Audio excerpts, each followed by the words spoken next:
Okay, so just an interesting note about the Quincy copper mine. Gentleman in the gift shop, and they're not offering tours except by reservation on Saturdays right now. They don't have the daily tours, they're done for the year, but the young gentleman in the counter, they have in the gift store various copper artifacts. Miss Linda asked if any of those came from here. He said no. They stopped taking copper out of this mine in, he said, 1945. After the need for copper for World War II, the government stopped, cut off their need for copper for the war effort. And after that, no more copper was produced here, commercially at least. So now it's just a historic artifact. National Register of Historic Places, I think I saw someplace. Quite interesting nonetheless. Okay, tell us the high points of what you learned. Okay, well, first I want to share this with you because I really liked it. Okay. It says Lake Superior unsalted and shark-free. Okay. I thought that was kind of funny. Unsalted and shark-free. Yeah, I thought that. Okay, Unsalted is important, or shark-free is important to Linda. Yes. So it is fresh water. Yes. Okay. So this is a map of the grounds. We are. Okay, if you want to hold it up, I'll film it. Otherwise. Okay, this is a map of the grounds. Okay. We're welcome to go walk around. I think it's upside down. Okay. And he asked us to stay out of the buildings that are falling down because they're not safe. Okay. There's a lot of information in the building over there that used to be the old mine shaft, perhaps. Okay, so right now we are right here. Yes. There's the mine shaft. And the right mine here. shaft does have, that building does have an informational video if you want to go watch it. However, our dogs are not welcome to go in the buildings, but they are welcome to walk around the grounds. Okay. And they asked us. He didn't say they weren't welcome. He said, we ask you don't take them in the buildings. And, you know, that's fair. Okay. Anyway, so we can walk around and look. Just down there being annoying. I can hear them from here. Yes. But there's people crawling out of the vehicle right next to them too. So we'll go get them and get them out and walk around a little bit, and we'll see how they go. Okie dokie. Okay, so they said we were free to wander around the grounds. They did ask us not to go in any of the buildings that are falling down because they're unsafe. They also asked us not to take the dogs in any of the buildings, so we're just going to take the Mutley crew for a little walk here around the grounds, see a little bit of the copper mine. If you have any interest at all in this, they are open for tours, but not every day this time of the year. Miss Linda's giving me some kind of okay. Sign over here says this is number 2.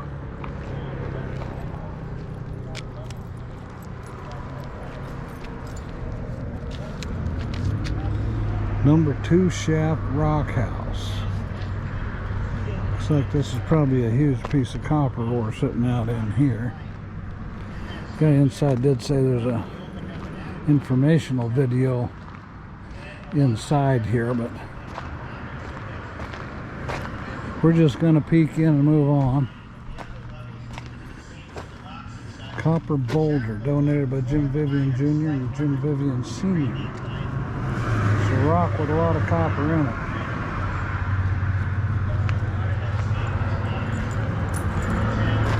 And the sumps at the bottom of each shaft. This here with the concrete over it was actually the shaft itself. This will extend down 9,260 feet.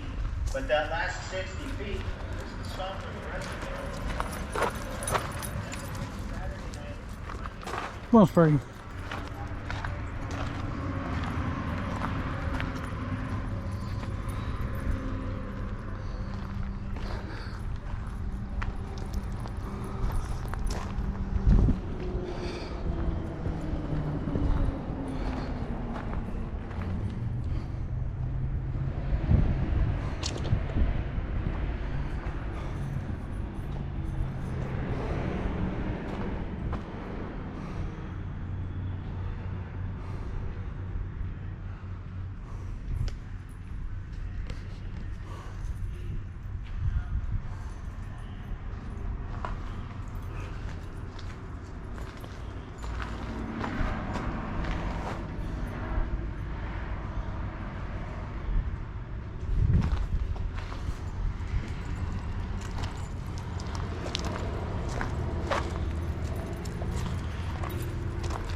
If any of your old copper mining buffs, maybe you'll see something interesting in here.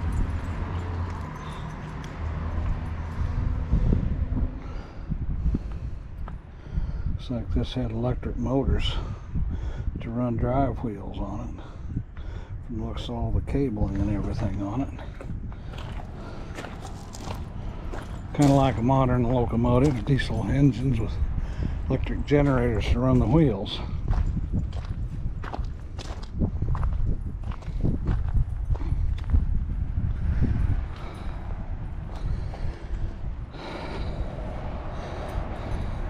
Video that was playing back there, I think it says 960 feet down the shaft.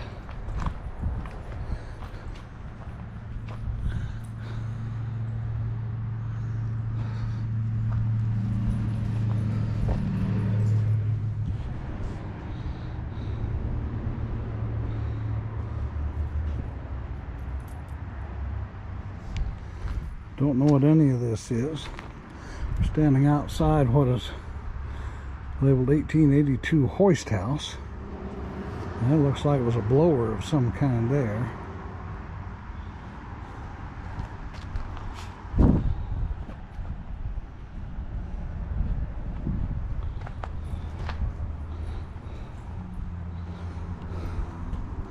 Like part of a pulley system there. And a blower of some kind here and there, run by an electric motor.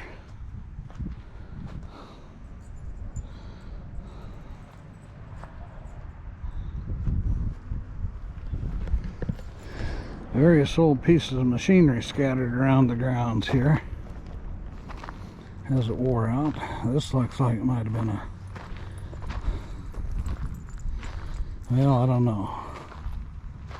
I was going to say maybe a drill bit of some kind, but I don't see any angles on any of the pieces, so I really don't know.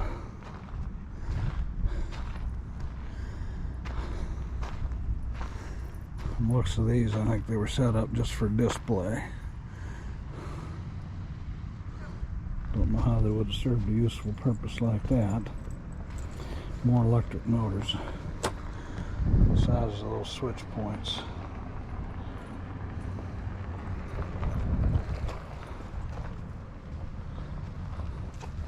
Oh, Sparks. Sparky's not really interested in any of this, but he's coming along with me. I think he'd have been as happy sitting in the car as anything. Don't know if this was a motor or a generator. Looks like it had a shaft that turned with the windings on the outside. Can't tell if there's windings or magnets on the inside. Now there's a commutator. Segment bars. Segments attached to different circuits. Coils around the outside, so a motor or a generator, or maybe both. Some motors can also act as generators.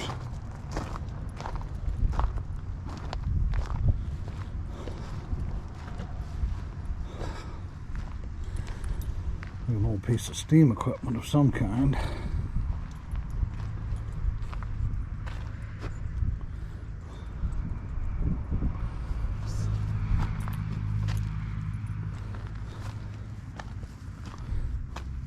Fred M. Prescott Steam Pump Company, Milwaukee, Wisconsin.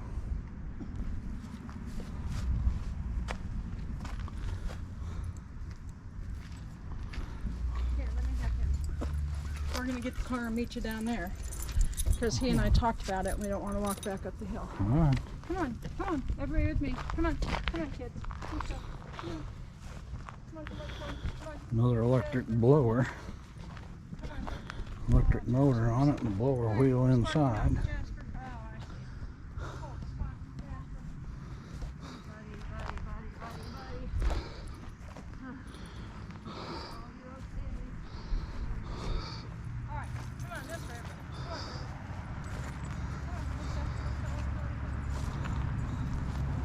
It's like parts of an old differential of some kind. Well, maybe not a differential. It's like a solid shaft through. Ring gear like that, I would expect to be driven by a worm gear of some kind, but I don't know.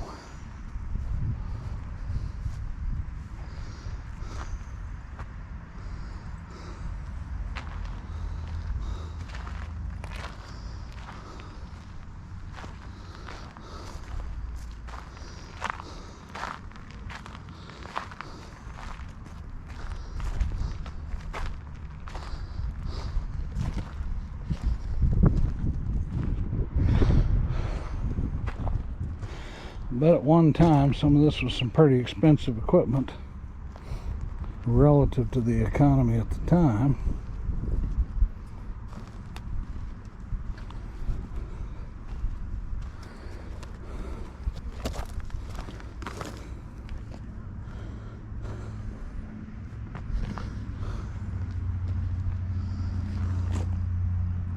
It's like part of a wheel of some kind on there. There's several of these, whatever they are, in various states of disrepair.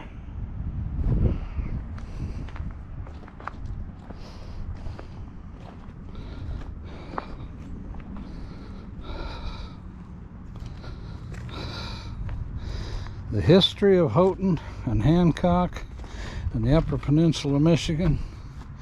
Old copper mining equipment at the Quincy mine.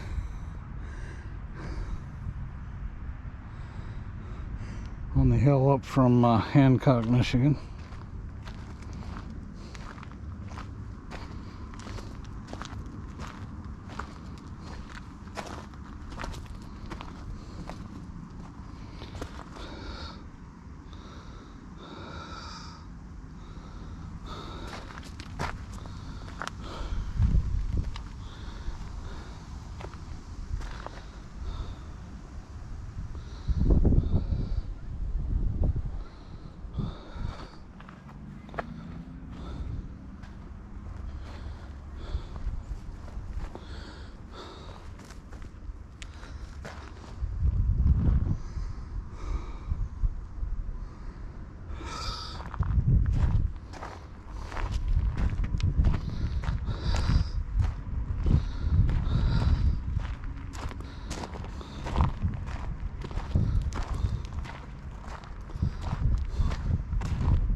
"1894 hoist house," it says on this sign. Like a few rows of hard hats on the shelf there. I suppose that has something to do with the mine tour. Maybe have to wear a hard hat to take the tour. It's just a guess, I don't know.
Interesting.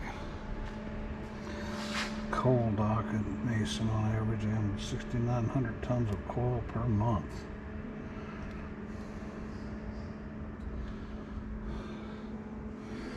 This, of course, being a model of the operation.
A lot of interesting information, whether you're a copper mine fanatic or not.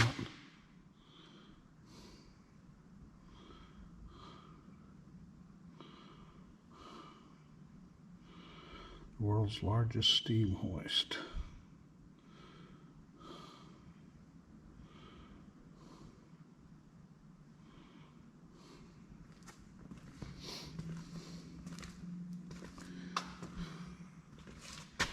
Samples of company housing. Narrow, tall, two-story houses. We commented on another vehicle.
And I guess we can't look inside this building anyway.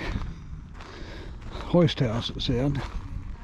See if we can see anything through the doorway around here, but that would be it.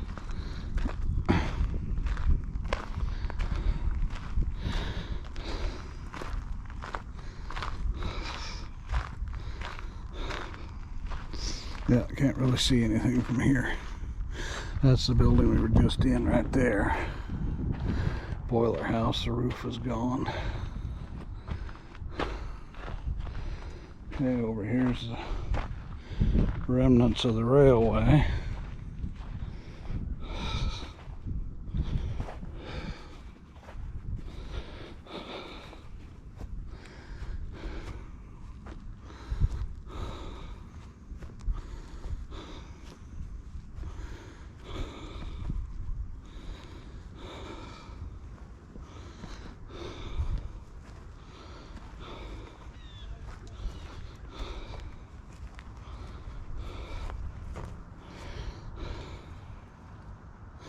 Wood just doesn't last forever.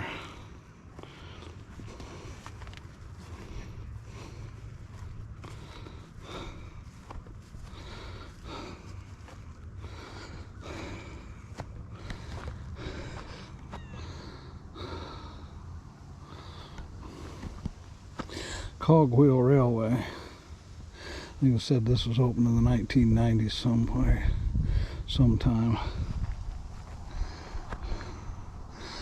I think it operates to bring tourists up, visitors. Sometimes I didn't study the details.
Okay, double back. I'm in the old steam hoist house, but because I remembered seeing something, I wanted to come back and revisit the Cogwheel Railroad out there. 1989, Quincy Mining Company, Historic District, National Historic Landmark. 1993, underground tours began in East Edit. In 1997, the Cogwheel Tram begins transporting the visitors to East Edit.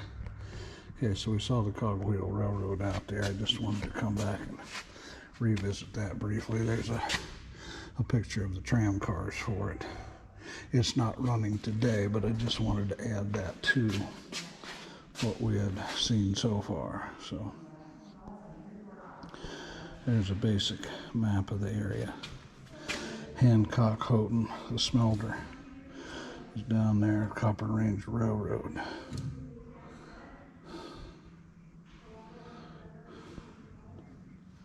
Just wanted to give you a little taste It is something that's interesting if you're of a mind to come visit sometime. So for now, Miss Linda's out here waiting for me. She's got the Mutley crew loaded up, ready to go. So this is Chuck, Wynot Wander. Thanks for watching. Please subscribe if you haven't already. For now, be safe, have a great day, and I will see you on the next video.